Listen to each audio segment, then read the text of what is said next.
Hello guys, कैसे हैं आप लोग। आशा करता हूँ आप सभी अच्छे होंगे और अपने एग्जाम्स की बढ़िया तैयारी कर रहे हो। गाइस, आज से हम लोग आर्टिकल 16 से शुरुआत करेंगे। हम लोग की पॉलिटी की क्लासेस चल रही थी। हम लोग ने आर्टिकल 15 को देखा, आर्टिकल 14, 15 को देख चुके हैं, जो अभी समानता के अधिकार की हम लोग की क्लासेस चल रही हैं।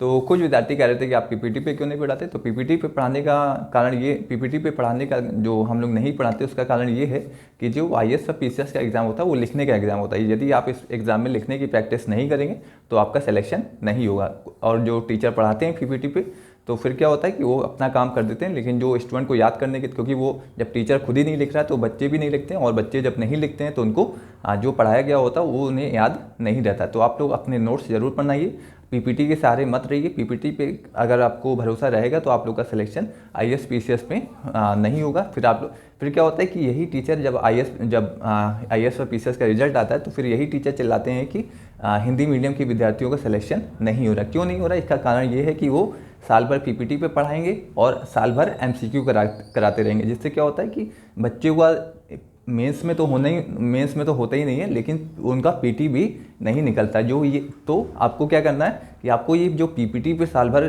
टीचर पढ़ाते हैं तो इनसे आपको बच के रहना है। आपको अपने नोट्स बनाने और खूब उसको रिवाइज करना है। तो आप लोग रिवाइज करिए और जितने भी पिछले वर्ष के क्वेश्चन आए हैं उनको आप लोग सॉल्व करने की कोशिश करिए कि आपसे वो क्वेश्चन हो रहे हैं कि नहीं हो रहे हैं। तो ये आपको करना है, पीपीटी के सहारे नहीं रहना है और आपको अपने नोट्स ज़रूर बनाते रहना है और आपको खूब रिवाइज करना है। क्योंकि ये मेरा एक्सपीरियंस है और मेरे पास एक्सपीरियंस भी है, क्योंकि मेरे बड़े भाई श्री अलंकार अग्निहोत्री उत्तर प्रदेश सरकार में डिप्टी कलेक्टर के पद पे कार्यरत है और मैंने खुद भी 2 बार यूपीएससी का इंटरव्यू दिया है। तो मुझे मालूम है कि कहाँ कहाँ यूपीएससी में और पीसीएस में जो हिंदी मीडियम के विद्यार्थी होते हैं वो कहाँ कहाँ पे गलती करते हैं। तो आपको इन जो भी टीचर पीपीटी के भरोसे आपको रखते हैं तो उनके जाल से बचना है। आपको अपनी तैयारी करते रहना है, आपको अपने नोट्स बनाने हैं और आपको अपने खूब रिवाइज करना है, खूब नोट्स बनाने हैं और पिछले वर्षों के क्वेश्चन को सॉल्व करते रहना है। तो हम लोग बोर्ड पे इसीलिए पढ़ाते हैं क्योंकि हम लोग बोर्ड पे लिखेंगे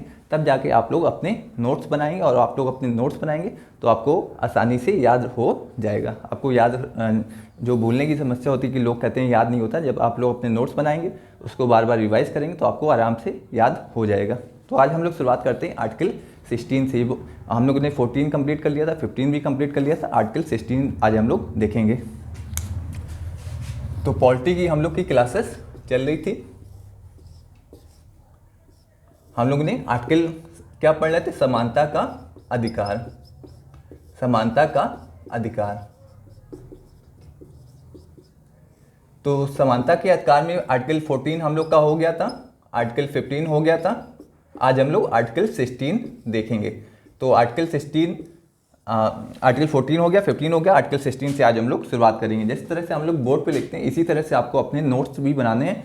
पीपीटी के भरोसे रहेंगे तो आपको बहुत दिक्कत हो जाएगी लास्ट समय में, जब भी आप लोग एग्जाम देने जाएंगे तो उसके भरोसे अगर आपको नहीं रहना है, आप लोग अपने नोट्स बनाएंगे, छोटे से नोट्स बनाइए, शॉर्ट नोट्स बनाइए। उसी से आप लोग जब भी एग्जाम देने जाएं उससे पहले अपने नोट्स को जरूर रिवाइज करिए। 10 बार रिवाइज करिए, 20 बार रिवाइज करिए, इससे आपको आसानी से याद हो जाएगा। तो पीपीटी के भरोसे बिल्कुल भी मत रहिए और जो टीचर जो साल भर एमसीक्यू कराते रहते हैं उसको आप लोग उनके भरोसे भी मत रहिए, क्योंकि एमसीक्यू कराने से क्या होगा, आपके कॉन्सेप्ट क्लियर नहीं होते हैं। आपको बिल्कुल विषयों को पूरी गहनता से समझना, पूरी गंभीरता से समझना है, क्योंकि ये आईएएस और पीसीएस का एग्जाम है, कोई एसएससी लेवल का एग्जाम नहीं है कि आप लोग ने सतही अध्ययन करके एग्जाम आप लोग क्वालिफाई कर लें। आप लोग को पूरी जो विषय है बिल्कुल गंभीरता से समझना, बिल्कुल उसमें गहनता से समझना है और आप लोग अच्छे से नोट्स बनाइए, तब जाके आप लोग आईएएस और पीसीएस में क्वालिफाई कर ले जाएंगे।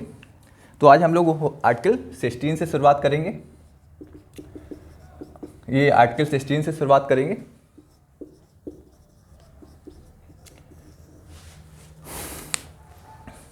तो आर्टिकल 16 किससे संबंधित है उसे देख लेते हैं। Article 16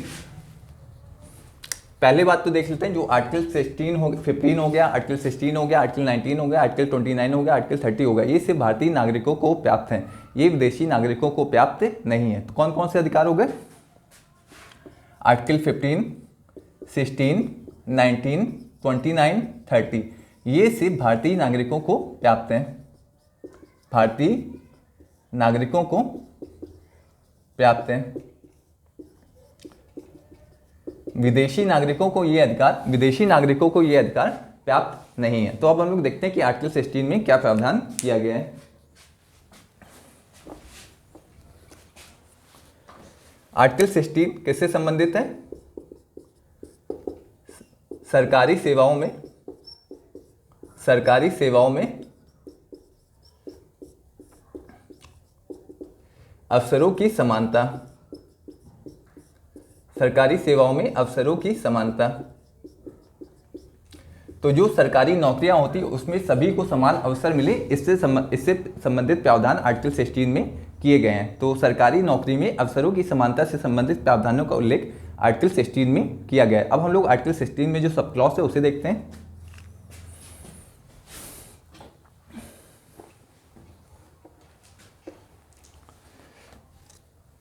article 16 sub clause first, इसमें क्या कहा गया है कि राज्य के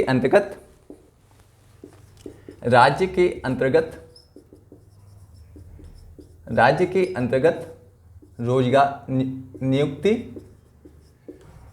राज्य के अंतर्गत नियुक्ति व रोजगार में सभी नागरिकों को समान अवसर प्रदान किए जाएंगे, समान अवसर प्रदान किए जाएंगे। तो आर्टिकल 16 सब क्लॉज 1 में क्या बोला गया है कि जो भी राज्य के अंतर्गत नियुक्तियां होती हैं, जो राज्य के अंतर्गत रोजगार दिए जाते हैं, उसमें देश के सभी नागरिकों को समान अवसर प्रदान किए जाएंगे। अब हम लोग समझते हैं कि राज्य का मतलब क्या होता है। हम लोग ने राज्य को देखा था आर्टिकल 12 में, तो यहाँ पे भी थोड़ा देख लेते हैं और उसके बाद फिर हम लोग देखते हैं कि नियुक्ति का मतलब क्या होता है व रोजगार का मतलब क्या होता है। कि राज्य के अंतर्गत नियुक्ति व रोजगार में सभी नागरिकों को समान अवसर प्रदान किए जाएंगे। तो राज्य का मतलब यहाँ लिख लेते हैं और नियुक्ति का मतलब यहाँ लिख लेते हैं और रोजगार का मतलब यहाँ लिख लेते हैं। तो राज्य का मतलब क्या हो गया? जितनी भी सरकारें हो गई, संघ सरकार, राज्य सरकार, स्थानीय सरकारें, तो ये सभी राज्य के अंतर्गत आती हैं। हम लोग ने आर्टिकल 12 में राज्य को बहुत अच्छे ढंग से देखा था। तो जो विद्यार्थी पहली बार इस चैनल से जुड़े हैं वो राज्य को देख सकते हैं। आर्टिकल 12 में हम लोग ने राज्य को बहुत ही अच्छे ढंग से देखा था। तो और रोजगार नियुक्ति का मतलब क्या होता है कि जो भी सरकारी सेवाएं हैं उसमें सभी का प्रवेश सुनिश्चित कराया जाएगा। सभी का प्रवेश, सभी नागरिकों का प्रवेश, सभी नागरिकों का प्रवेश सुनिश्चित कराया जाएगा। तो किसी के साथ कोई भेदभाव नहीं किया जाएगा। जब भी जो भी सरकारी सेवाएं होंगी उसमें सभी का प्रवेश सुनिश्चित कराया जाएगा। उसमें जो सरकारी सेवाओं में किसी के साथ कोई भी भेदभाव नहीं किया जाएगा। और रोजगार का मतलब क्या होगा कि जो भी एक बार आप सरकारी नौकरी में चले जाते हो तो वेतन भत्तों में भी समानता होगी। प्रवेश करने के बाद, जो सरकारी सेवाओं में प्रवेश करने के बाद वेतन भत्तों में, एक बार आपने सरकारी सेवाओं में प्रवेश कर लिया, नियुक्ति का क्या मतलब होगा? आपने सरकारी सेवाओं में प्रवेश सबका सुनिश्चित होगा। और लेकिन रोजगार का मतलब क्या होता है कि एक बार आप लोग ने सरकारी सेवाओं में प्रवेश कर लिया तो वेतन भत्तों में भी समानता रहेगी, उसमें भी किसी प्रकार का भेदभाव नहीं किया जाएगा। वेतन भत्तों में समानता होगी। तो रोजगार में समानता का मतलब क्या होगा कि जब भी आप सरकारी सेवा में प्रवेश कर लेते हैं तो वेतन भत्तों में भी सभी के साथ समान व्यवहार किया जाएगा। वेतन भत्तों में कोई भी असमानता नहीं होगी। और नियुक्ति का मतलब क्या होगा कि सरकारी सेवाओं में सभी का प्रवेश सुनिश्चित कराया जाएगा, उसमें भी किसी प्रकार का भेदभाव नहीं किया जाएगा। ये हो गई नियुक्ति में समानता। तथा रोजगार में समानता का मतलब क्या होगा कि सभी जो भी सरकारी सेवा कर रहा है उनके वेतन भत्तों में भी किसी भी प्रकार का भेदभाव नहीं किया जाएगा। तो ये हो गया आर्टिकल 16(1) सब क्लॉज। राज्य के अंतर्गत नियुक्ति, ये आपको शब्द समझना है, नियुक्ति व रोजगार, ये तीन शब्द आपके लिए इंपॉर्टेंट हैं कि राज्य के अंतर्गत नियुक्ति व रोजगार में देश के सभी नागरिकों के साथ समान व्यवहार किया जाएगा। तो ये हो गया आर्टिकल 16(1), सभी को समान अवसर प्रदान किए जाएंगे। और ये किसको प्राप्त है? ये सिर्फ भारतीय नागरिकों को प्राप्त है। भारतीय नागरिकों को ये अधिकार भारतीय नागरिकों को ये अधिकार प्राप्त है। विदेशी नागरिकों को 15, 16, 19, 29, 13 ये अधिकार विदेशी नागरिकों को प्राप्त नहीं है। तो ये हो गया आर्टिकल 16(1) सब क्लॉज, इसे आप लोग नोट डाउन कर सकते हैं। गाइस आपसे रिक्वेस्ट है बड़े भाई होने के नाते कि आप लोग जो भी हम लोग बोर्ड पे लिखते हैं तो आप लोग इसे नोट डाउन करते चलिए, आप लोग अपने नोट्स बनाइए, आप लोग अपने एग्ज़ाम में सेलेक्ट होइए। सिर्फ ऐसा ना हो कि आप लोग सिर्फ तैयारी करें, आप लोग एक बार सेलेक्ट हो जाएंगे तो आप लोग का टाइम बहुत बढ़िया हो जाएगा। तो राज्य के अंतर्गत नियुक्ति व रोजगार में देश के सभी नागरिकों के साथ सभी नागरिकों को समान अवसर प्रदान किए जाएंगे। ये आर्टिकल 16(1) सब क्लॉज हो गया।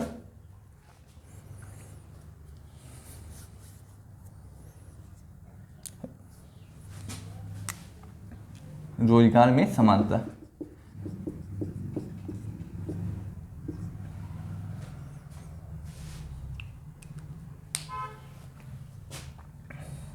तो हम लोग देखते हैं आर्टिकल 16(2) सब क्लॉज, आप इसे आप लोग नोट डाउन कर सकते हैं।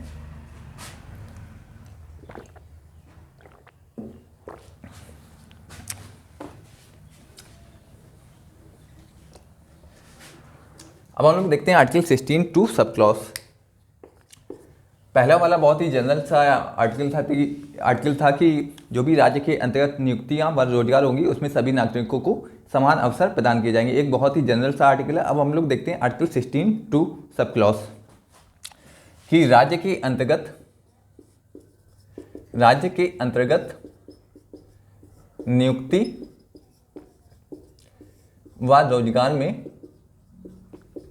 इसका मतलब हम लोग समझ चुके हैं नियुक्ति का मतलब क्या होता है व रोजगार का मतलब क्या होता है। तो राज्य के अंतर्गत नियुक्ति व रोजगार में धर्म, वंश, जाति, लिंग, जन्म स्थान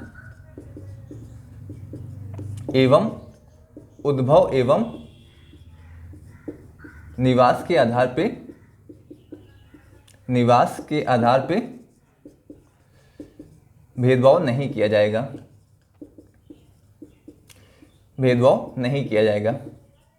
तो आर्टिकल 16(2) सब क्लॉज क्या हो गया कि राज्य के अंतर्गत जितनी भी नियुक्तियां व रोजगार होंगी उसमें धर्म, वंश, जाति, लिंग, जन्म स्थान, उद्भव एवं निवास के आधार पर नागरिकों के बीच किसी भी तरह का भेदभाव नहीं किया जाएगा। ये हो गया। धर्म का मतलब आपको पता है, वंश मतलब पता है। धर्म, वंश, जाति, लिंग, जन्म स्थान के व उद्भव एवं निवास के आधार पर नागरिकों के बीच किसी भी तरह का भेदभाव नहीं किया जाएगा। उद्भव एवं निवास का मतलब क्या होता है उसे समझ लेते हैं।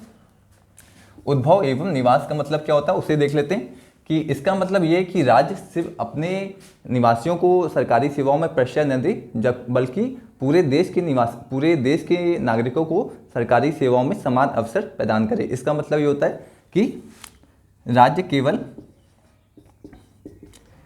केवल अपने राज्य के निवासियों को सरकारी सेवाओं में प्रश्रय न दे, बल्कि पूरे देश के नागरिकों को सरकारी सेवाओं में समान अवसर प्रदान करें। राज्य केवल अपने राज्य के नागरिकों को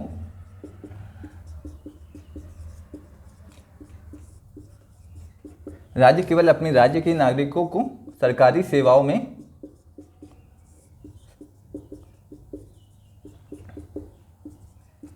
प्रश्रय ना दे, बल्कि जितने भी पूरे देश के नागरिक हैं उनको भी सरकारी सेवाओं में समान अवसर प्रदान करे। तो ये हो गया कि राज्य सरकारी सेवाओं में धर्म, वंश, जाति, लिंग, जन्म स्थान व उद्भव एवं निवास के आधार पर अपने नागरिकों के बीच किसी भी प्रकार का भेदभाव नहीं करेगा। राज्य में कौन कौन आ गए, जितनी भी सरकारें आ गई, राज्य सरकारें, केंद्र सरकारें और जितनी भी विधानसभाएं आ गई, ये सभी राज्य के अंतर्गत आती हैं और सरकारी सेवाओं में धर्म, वंश, जाति के आधार पर किसी भी प्रकार का भेदभाव नहीं किया जाएगा। ये आर्टिकल 16(2) में ये प्रावधान किया गया है। तो ये बस आपको समझना है कि उद्भव एवं निवास का मतलब क्या होता है कि राज्य केवल अपने राज्य के निवासियों को प्रश्रय न दे, बल्कि पूरे देश के नागरिकों को भी सरकारी नौकरी में समान अवसर प्रदान करे। तो ये हो गया आर्टिकल 16(2). नियुक्ति एवं रोजगार का मतलब हम लोग समझ चुके हैं। और धर्म, वंश, जाति, लिंग, जन्म स्थान एवं उद्भव के आधार पर राज्य किसी भी नागरिक के साथ कोई भेदभाव नहीं करेगा। तो ये हो गया आर्टिकल 16(2) सब क्लॉज। अब हम लोग देखते हैं आर्टिकल 16(3) सब क्लॉज।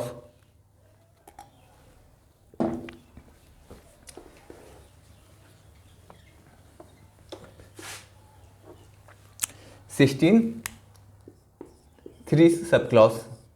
गाइस इतने आर्टिकल बाय आर्टिकल कोई भी कोचिंग नहीं समझाती है, तो बस एक रिक्वेस्ट है कि आप लोग अगर इस चैनल को देख रहे हैं, अगर आप लोग को ये चैनल अच्छा लगता है तो इस चैनल के जो भी वीडियोस हम लोग डालते हैं, यदि आपको अच्छे लगे तो इस चैनल को आप लोग सब्सक्राइब कर सकते हैं, अपने दोस्तों के साथ इन वीडियोस को शेयर भी कर सकते हैं। 16(3) का क्या मतलब हो गया कि संसद राज्यों, तो 16(3) को पहले समझ लेते हैं फिर लिखते हैं। संसद राज्यों को ये अधिकार दे सकती है कि वह अपने राज्य के निवासियों को उद्भव एवं निवास के आधार पर प्राथमिकता दे सकती है। कि संसद यदि विधि बनाकर राज्यों को यह अधिकार दे दे कि राज्य अब जो भी सरकारी सेवाएं हैं उसमें अपने नागरिकों को उद्भव एवं निवास के आधार पर प्राथमिकता दे सकती हैं। लेकिन राज्य अपनी तरफ से ऐसा नहीं कर सकता है कि वह अपने राज्य के निवासियों को सरकारी सेवाओं में प्राथमिकता दे। लेकिन यदि संसद विधि बना के राज्यों को ये अधिकार दे दे कि वह अपने राज्यों को ये अधिकार दे दे कि वह जो भी सरकारी सेवाएं हैं उसमें अपने राज्य के जो निवासी हैं उनको प्राथमिकता दे सकता है। यदि संसद ने उनको राज्यों को अधिकार दे दिया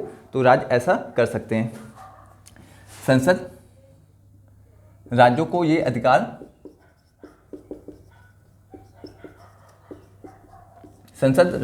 अधिकार दे सकती है कि वह अपने राज्य के निवासियों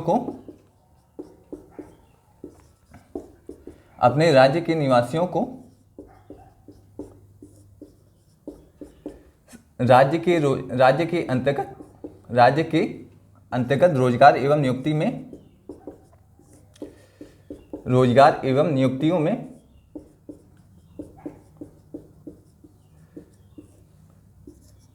प्राथमिकता दे सकती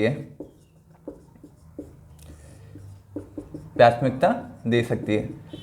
तो इसका क्या मतलब होगा, यदि संसद राज्यों को ये अधिकार दे दे, संसद राज्यों को विधि बनाकर ये अधिकार दे सकती है कि जो भी राज्य हैं अपने राज्य के निवासियों को जो भी सरकारी सेवाओं में अन्य राज्यों के नागरिकों की अपेक्षा उन्हें प्राथमिकता दे सकती है। राज्य जो भी सरकारी सेवाएं होंगी उसमें अपने राज्य के जो भी निवासी होंगी उन्हें प्राथमिकता दे सकती है। लेकिन इसके लिए संसद को विधि बना के राज्यों को ये अधिकार देना पड़ेगा।